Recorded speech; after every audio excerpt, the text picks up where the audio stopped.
প্রথম ম্যাচে হার, এবার বাঁচা মরার লড়াইয়ে মাঠে নামবে বাংলাদেশ। আর সেই লড়াইয়ে এবার সৌম্য ফিজকে নিয়ে সেরা একাদশী করতে চাইবে টাইগাররা। এছাড়া মিডল অর্ডারেও আসতে পারে পরিবর্তন। সব মিলিয়ে আগামী ম্যাচে কেমন হতে পারে বাংলাদেশের একাদশ, বাঁচা মরার লড়াইয়ে কারা থাকবেন একাদশে, তা নিয়ে থাকছে প্রতিবেদন। নিজেদের নিয়ন্ত্রণে থেকেও এবার ম্যাচ হারল বাংলাদেশ দল। কিউইদের বিপক্ষে প্রথম ওডিআইতে হেরে যাওয়া দলের নাম বাংলাদেশ, যেখানে 247 রানের লক্ষ্য তাড়া করতে নেমে বাংলাদেশ হেরে যায় 26 রানে। আর সেখানেই 3 ম্যাচ ওডিআই সিরিজে যেমন পিছিয়ে পড়ে বাংলাদেশ, একই সাথে চলে যায় খাদের কিনারে। কেননা সিরিজের দ্বিতীয় ম্যাচটি এবার বাঁচা মরার লড়াই বাংলাদেশের জন্য, যে লড়াইয়ের জন্য সেরা একাদশটায় দিতে চাইবে বাংলাদেশ দল।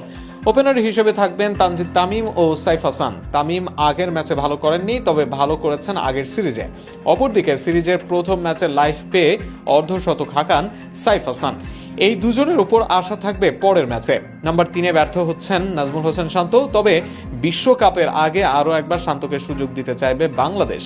দলের এই অবস্থায় শান্তর মতো ওডিআই সুইটেবল ব্যাটসম্যানকে হারাতে চাইবে না টাইগাররা। নাম্বার 4-এ একাদশে ফিরতে পারেন সৌম্য সরকার।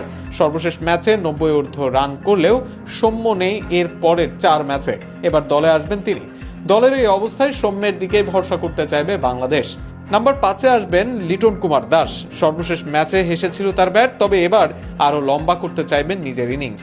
তাওহিদ হৃদয় আসবেন নাম্বার 6-এ। বড় ইনিংস খেলতে পারেন, তবে শেষ দিকে তাকে চাইবে বাংলাদেশ দল।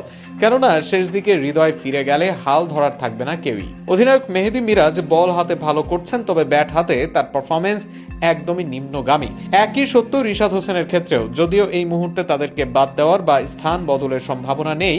ভক্তদের আশা থাকবে পরের ম্যাচে 2 বিভাগেই যেন উজ্জ্বল হন তারা। যদি স্লোইশ কন্ডিশন হয়, তবে ফিজকে রাখতেই হবে একাদশে। সেক্ষেত্রে কন্ডিশন বিবেচনায় নাহিদ থাকবেন একাদশের বাইরে। বাকি 2 পেসার হিসেবে থাকবেন তাসকিন আহমেদ ও শরীফুল ইসলাম।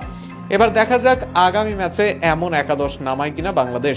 সিরিজে ফেরার লক্ষ্যে সম্ভাব্য এই একাদশ নিয়ে 20 এপ্রিল সাগরিকায় মাঠে নামবে টিম টাইগার্স।